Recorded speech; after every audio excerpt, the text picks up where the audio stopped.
And it's a pleasure now to turn from one of my teachers to one of my longtime students and teachers in Rabbi, well, I'm going to use the term rabbi, even though it's still another week until it's well, actually, no, I will be at your sort of in-person ordination, but it has already been a full year that I've had the pleasure of being able to call you rabbi. So it's a pleasure to call on Rabbi Jenna Stein-Turow to be our host for the next segment of this evening. Just want to again, as a person who works with the Rabbinical Assembly and the United Synagogue, thank all those who made this possible, all of our partners and sponsors, all of our facilitators and teachers this evening and going through midday tomorrow. We're just so grateful to everybody for being a part of this wonderful opportunity to bring Torah out into the world. So just very grateful to everyone who has made that possible. And now it's a pleasure to turn things over to Rabbi Stein-Turow to facilitate the next few sessions. Thank you so much. Hello, thank you for that wonderful introduction just for hosting. So beautiful. Yes, I'm Rabbi Jenna. I'll be the host for the next little while. I am excited to get started. I would like to introduce our next teacher, Rabbi Amy Bardack. She is the Director of Jewish Life and Learning at the Jewish Federation of Greater Pittsburgh.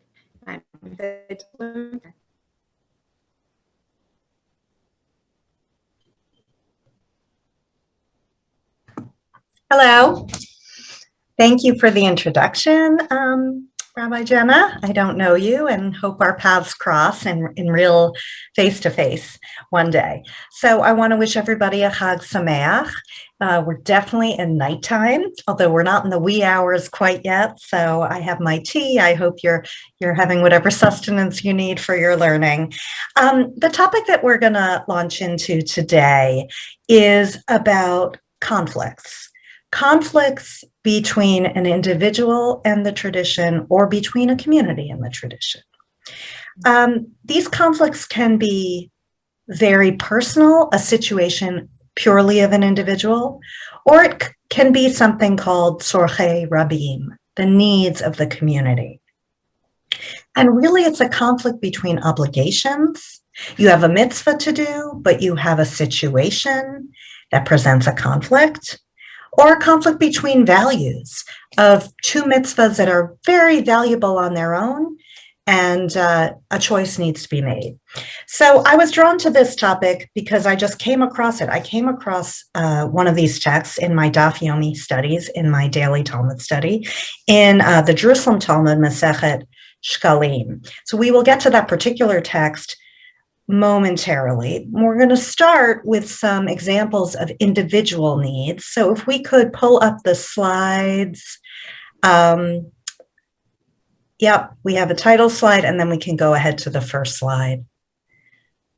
Yes, so this is a very well-known situation where a personal need conflicts with a mitzvah, which is pikuach nefesh and Shabbat. So people who are not very well schooled in the laws of Shabbat, somehow they know about this, which is if you have to save a life, if it's about danger between life and death, all the laws of Shabbat can be superseded by whatever you need to do to save that life. So this is just stated very pithily in the Shulchan Aruch, the medieval law code. For someone who has a dangerous illness, it is a commandment, a mitzvah, to break Shabbat for him. One who hurries to do this is praised, and one who questions this is a murderer. This is actually very strong language. Not only do you have a conflict between preserving a life, saving a life, and the laws of Shabbat, but it's actually praiseworthy to break Shabbat in order to abide by that higher value of pikuach nefesh. And the flip side is also true. If you hesitate, if you're not sure, should I break the Sabbath law in order to save this life? Then you are in fact a murderer. You're responsible for that person's death. Very strong language. As we know, Shabbat is a very central, important mitzvah, central to Jewish life. And yet the competing value of preserving an individual life supersedes that very important mitzvah. So that's well known to people. There's other corollaries to it, that if you are a physician and on call or needing to see patients, even if they don't appear to be in a life or death situation, they might be. And for that slight chance, one is allowed to violate some of the commandments related to Shabbat for the even slight chance that a life could be saved. So this is well known. This is kind of our easy dipping our toe into the water of this topic. An individual conflict with a set of mitzvot, and the value held by that illness, by the value of preserving a life, supersedes even our most central Jewish rituals. There's another example also about Shabbat of when you can break an aspect of Shabbat for an individual need. This is far less known. When I read about it, I really took note. This was surprising to me, both about the permissibility and about just the law itself. I had no idea this practice was ever written about or allowed. So we're going to go to the next slide, which is about bad dreams. It's from Talmud Shabbat 11a, and it says, Rav Bar Machasya said that Rav Hama Bar Guria said that Rav said, a fast is effective to neutralize a bad dream, like fire burns chaff. So fasting, not eating or drinking, is a very good remedy to ward off the effects of a bad dream, the lingering effects of a bad dream, be they fear or just worry, trouble. Now, again, we're not going to get into a whole thing about dreams in rabbinic literature, but we could surmise that if you believe dreams are like prophecy, then maybe a bad dream is truly frightening because you think it could foretell the future. Maybe a bad dream just is unsettling because it puts you in an anxious mood, or there was a emotional feeling in the dream that stays with you. Whatever it is, a fast seems to be a good remedy. Well, what if you have that dream on Shabbat? Rav Chisda said a fast is effective specifically on that day that the person dreamed. And that's all well and good, 6 days a week. But what if the bad dream occurs on Friday night or on Shabbat afternoon nap? Rav Yosef said, one suffering from a bad dream that he dreamed, sorry about the typo, is permitted to fast even on Shabbat. So we know from our own practice that fasting is forbidden on Shabbat. It's supposed to be a time of oneg, a time of joy, not a time of restrictions of bodily pleasures. And for that reason, even when fairly important fast days like Tisha B'Av occur, on the Sabbath, we postpone the fast till after Shabbat. The only exception is Yom Kippur, which is our holiest day. And so when you're suffering from a bad dream on Friday night or on Saturday, you are permitted to fast even on Shabbat. And that was surprising to me when I read about this, because it just seemed maybe not something we would take seriously nowadays, but clearly was taken seriously then. And again, it's a situation where an individual is given a kind of dispensation to not have to observe the restrictions on fasting for Shabbat, because the mental state, the mental need, as a psychological need of being able to neutralize the bad dream is so important, is such a high value that it supersedes the practices we would normally have on Shabbat. So that was surprising for me. And even in my own life, I've come across conflicts between the needs of individual and Jewish practice. And one of the ways I've experienced it is the idea that if you have a death and a burial during a holiday or approaching a holiday, the holiday will interfere with Shiva. It either cuts off Shiva, or it shortens Shiva, or precludes Shiva entirely. And the reason given is that the community's observance of the holiday supersedes the need of the individual to grieve publicly and accept condolences as part of Shiva. And the understanding is people die in a community, at any time. You could theoretically spend your whole Pesach visiting people in Shiva. So the idea is that here, that in this example that I'm sharing, the community need takes precedence over the need of the individual to perhaps want to have Shiva. Well, I was in a situation with a friend whose relative died, and they really, really didn't want to not have Shiva. And they struggled with what to do. They ended up saying, it was Chol HaMoed Sukkot, we're not going to call it Shiva, but please come to our house so we have an opportunity to see you and we can talk about our dad. And I went, and it felt very stressful, actually, because it felt not in keeping with the meaning of Sukkot. It was clear that the friend needed to do this. Good night. Sorry. It was clear that the friend needed to do this. And yet it felt like it could interfere with communal celebration. Would we ever get a break from a Shiva house if not for this law? So that's another example that goes a different way. And now we're going to move into the territory of tzorchei rabim, of communal needs. Tzorchei tzibor, it's sometimes referred to. And that is something that was really puzzling to me when it came up. Like, what would be considered a need of the public? What does that even mean? It's easier to understand individual needs. What is a need of the community that possibly could interfere with mitzvot? So we'll go to the next slide. And this is from the Mishnah of Moed Katan, which deals with Chol HaMoed. And as we know, Chol HaMoed, the intermediate days, which actually on Shavuot we don't have any, but on Passover and Sukkot, we have intermediate days that are part of the holiday, but also secular.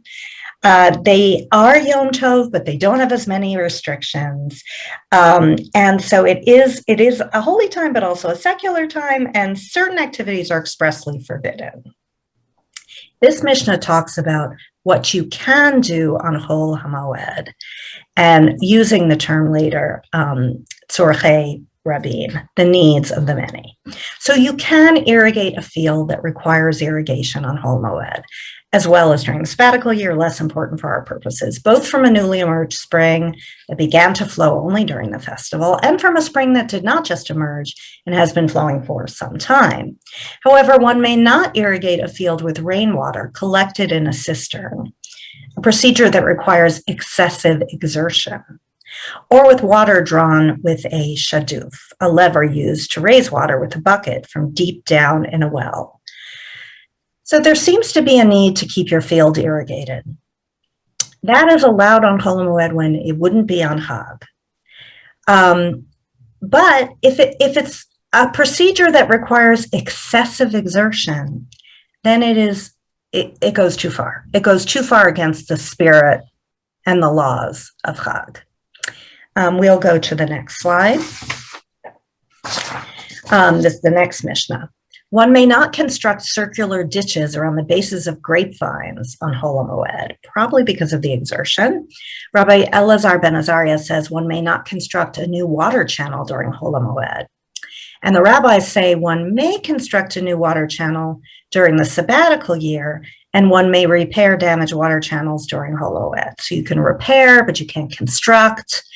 In order to avoid financial loss, it is also permitted to perform labor on Chol HaMoed for the public welfare. This is tzorchei tzibor, the needs of the public.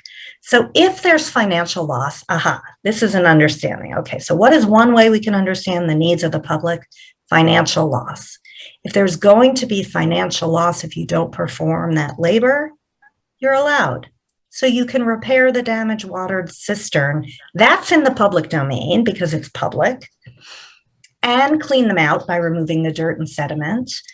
And now they're listing other things you are allowed to do because of the needs of the community. You can repair roads and streets and mikvaot, ritual baths. And you can tend to all other public needs. So somehow taking care of these public thoroughfares, taking care of a mikvah, that benefits the entire community. It's public space. You are allowed to do what might otherwise not be in keeping with Chol HaMoed. And you can mark graves to inform the public of their ritual impurity. And inspectors may even go out to uproot the shoots of kilayim. We're not going to dwell on that. We're going to go to the next slide.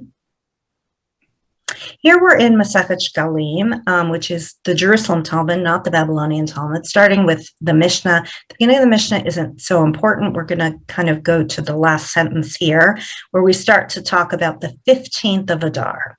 So on the 15th of Adar, the Megillah is read in the cities, surrounded by walls from the time of Joshua. We know about that practice. We'll go to the next slide, please. And they also repair the roads that were damaged in the winter. What?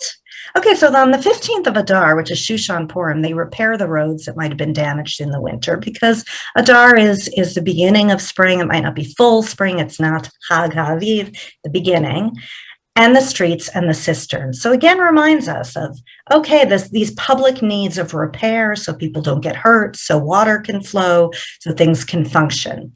And at that time, they perform all that is necessary for tzorchei tzibor, public welfare, that term again. And they also mark the Jewish grave sites anew so that people would know their location and avoid ritual impurity. So we have two things going on. We have kind of safety in the public domain, and we have avoiding becoming ritually impure by stepping on a grave. So two different things here. We're going to move on now to the Talmud, Jerusalem Talmud of Shkalim on the next slide. The Mishnah taught, referring to the Mishnah we just read, that on the 15th of Adar, they repaired the roads that were damaged in the winter and the streets and the cisterns, and they did all that was necessary for public welfare. Now the Gemara is explaining and unpacking this term, tzorchei tzibor. These are the matters necessary for public welfare. Okay. They judge monetary cases. That's also public welfare. You're going to go ahead and judge disputes that are civil, that are monetary. They judge capital cases and cases that involve the punishment of lashes, so lesser crimes. So all those crimes should be adjudicated also on the 15th of Adar. And the court also redeems valuations, consecrations of articles for temple or priestly use, and consecrations for temple maintenance or as offerings. So these kinds of redemptions that have to do with the functioning of the temple and hekdesh, consecrated things, that has to be taken care of as well. So now we're having layer upon layer of what a public need could be. It's not only repairing roads or fixing a mikveh, it's getting into kind of resolving things that are in abeyance, cases that are open, criminal cases, civil cases, the redemption of consecrated things. So things that are in a transition with status, that's also a public need. That's the public welfare. Let's go to the next slide. Continuation. This gets pretty involved.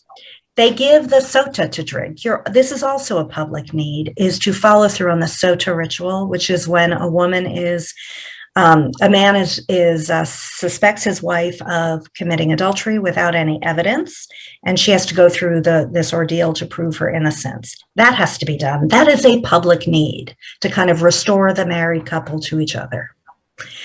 Burning the red heifer, whose ashes are also about purification. We saw purification before, another public need. Breaking the neck of the heifer whose neck is broken, that's egla arufah. And that is basically, if you find a body, a murder victim on public land outside any particular city or town, you have a procedure to sort of, this is a liminal moment. You have to rectify this death. You bring the body to the town closest to it. You do a ritual with a heifer that has never been yoked, and you make a statement that absolves the guilt that caused this animal to be killed, that caused this person to be killed. You break the neck of this animal as a symbol, and all are absolved of their guilt. And thus you will remove, we say in Vayikra, thus you will remove from your midst guilt for the blood of the innocent.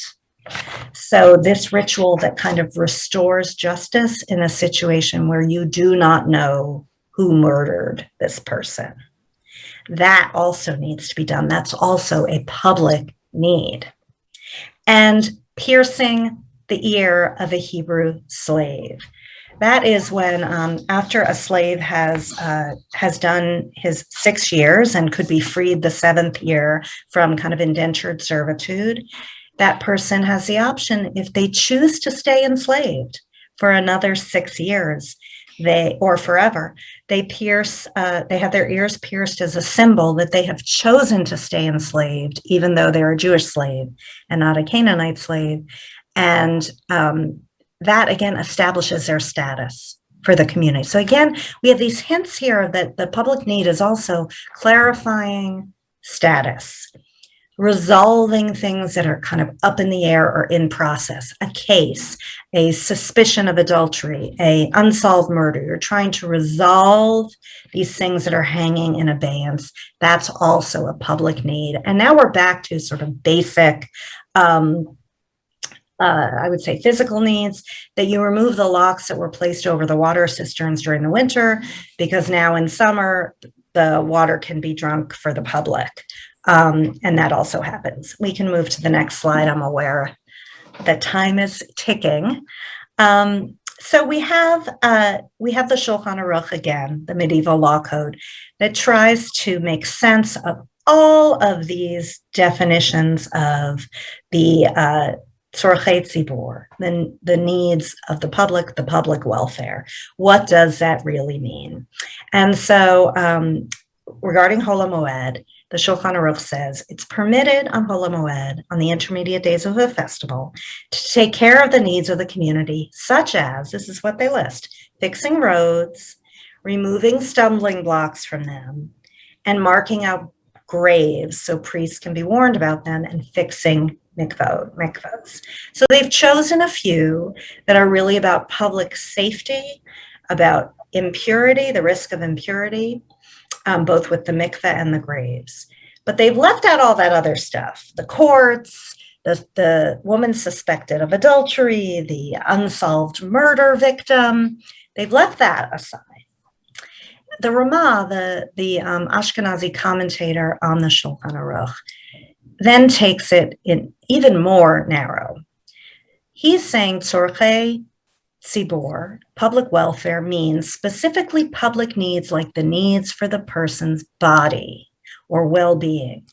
But other public needs like building a synagogue are forbidden to do on Hol HaMoed. And this is the law for other mitzvah-related needs. It is forbidden to perform artistic work or construction work during Hol HaMoed. So he's saying even building a synagogue, you can't do. Public needs are physical needs, water, safety in the streets. So they moved away from that wider definition we saw in Shkalim, that public needs could be understood as somebody transitioning in status, something left unresolved with a crime, that those things are not really public needs. So I find this attempt in the medieval times to really narrow the definition very broadened in the Talmud. And it's left me kind of thinking about what we call communal needs and what we call individual needs are actually not so clear. After all, the example of the slave is an example of an individual need. The example of the woman accused falsely of adultery, that's an individual need involving that woman and that husband. Why is that a communal need? The Egla Arufa, the corpse, the murdered corpse found where we have no way of finding out who did it. that's an individual situation, and yet it's understood to be a communal need. I think the boundary between what's individual and what's communal is really interesting here because it is somewhat fluid. And at least before we get to the Shulchan Aruch, when we're still in the Talmud, there's a desire to see public welfare as beyond simply public safety. But public welfare has to do with people's status being resolved, peace between married people being restored, someone who is impure becoming pure. I left out another example of a leper. You've got to complete his purification. That's also considered, again, a public need, communal need, even though it's really an individual we're talking about. So sometimes individual needs have an impact on the community. Sometimes an individual problem, whether it's a criminal case or it's a problem in a marriage or it's a transition point of a slave, sometimes those individual problems can poison the whole community. And it's somehow in the community's interest, in their well-being, to resolve these things. And I find that really interesting for us to somehow extend our notion of what matters to community. What matters to community is sometimes what happens to individuals.